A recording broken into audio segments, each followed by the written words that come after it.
Je réponds être non-mère, puisque je n'ai pas d'enfant et que je crois que j'ai choisi de ne pas en avoir. Et aussi que je pense que je suis bien avec ça. Alors, je continue, vous voulez que j'explicite un peu? Bon, j'y réfléchis un peu, j'avais réfléchi avant, mais en fonction aussi de notre rencontre.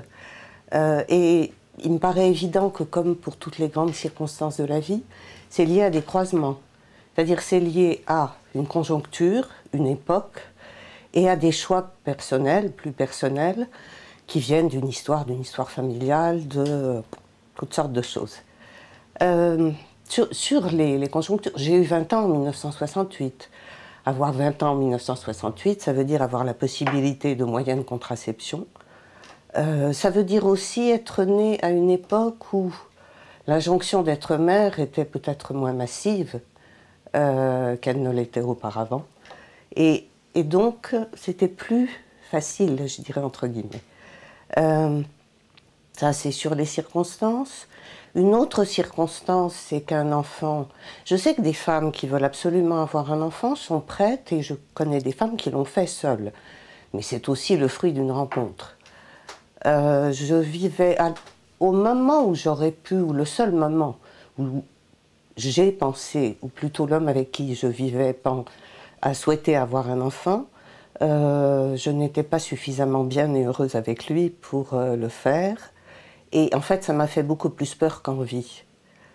Et quand j'ai rencontré l'homme avec lequel je vis actuellement, avec lequel je suis heureuse, j'avais 38 ans. J'aurais pu, c'est un peu tard, mais j'aurais pu. Mais quand on rencontre quelqu'un, quand on est au début d'une histoire d'amour, on a envie de rester dans cette histoire d'amour et pas... effectivement, d'introduire une tierce personne, même si la tierce personne est le fruit de cet amour. Bref, pour reprendre un terme. Ça, c'est les raisons conjoncturelles. Les raisons profondes... Je crois que j'ai jamais eu envie, vraiment, d'avoir un enfant. Je crois que l'idée que quelqu'un dépende complètement de moi, je n'aime pas dépendre de quelqu'un, je n'aime pas qu'on dépende de moi. Je crois que cette idée-là ne me va pas. Être entourée d'enfants, l'homme avec mon mari, que j'ai donc rencontré quand j'avais 38 ans, avait déjà 2 enfants tout faits, j'ai trouvé ça très bien. Parce que l'idée d'être entourée de jeunes, par contre, enfin d'avoir des contacts avec des générations, pas antérieure d'ailleurs, plus jeune que moi, me va bien au contraire. Donc j'ai trouvé ça bien, de même que je trouve bien qu'il ait 2 petits-enfants et qu'une fois par semaine, on garde les petits-enfants, et je trouve ça très sympa. Je ne suis pas sûre que j'aurais envie de les garder très longtemps. Alors, maintenant, si je creuse encore, il y a quoi? Là, je vais dire les choses en vrac. Hein.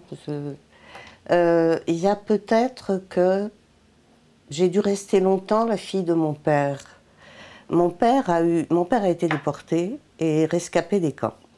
Et la seule chose que je sache finalement vraiment de cette histoire-là, c'est que n'ayant pas pu avoir d'enfant avec sa première femme, qui a disparu à Auschwitz, il a voulu, après la guerre, il a été interné, enfin quand je suis née en tout cas, il avait 48 ans, il avait presque 50 ans.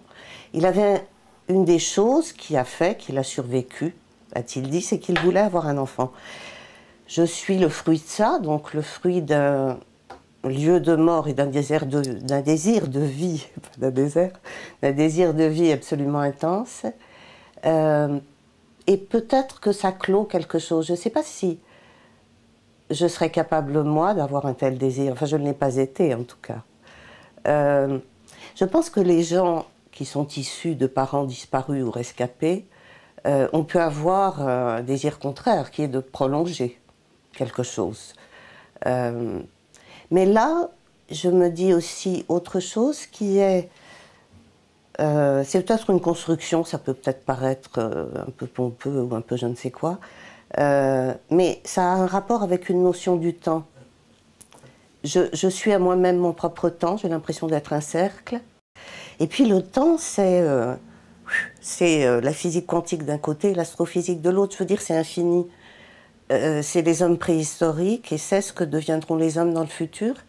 Et là, on est à peine une virgule. On est à la fois un monde en soi, chacun, et puis on est une poussière. Donc, inscrire quelqu'un là-dedans, enfin, je sais pas, c'est peut-être un peu abstrait. La différence entre filiation et transmission, je pense qu'on peut transmettre. C'est un ami à moi qui m'a beaucoup fait penser à ça la semaine dernière. On peut évidemment transmettre à d'autres que ses enfants. On transmet autour de soi, on transmet aux gens qu'on rencontre. On transmet en particulier quand on crée. On transmet quand on écrit. J'ai écrit 2 livres, enfin j'en ai écrit plus que ça, mais 2 qui ont été publiés et qui je ne vais pas transmettre au monde ni aux générations futures. Mais je veux dire, on peut tout à fait transmettre sans soi-même transmettre à quelque chose qui viendrait de vous. Qu'est-ce que je peux vous dire d'autre là-dessus? Il y aurait sûrement plein d'autres choses à dire.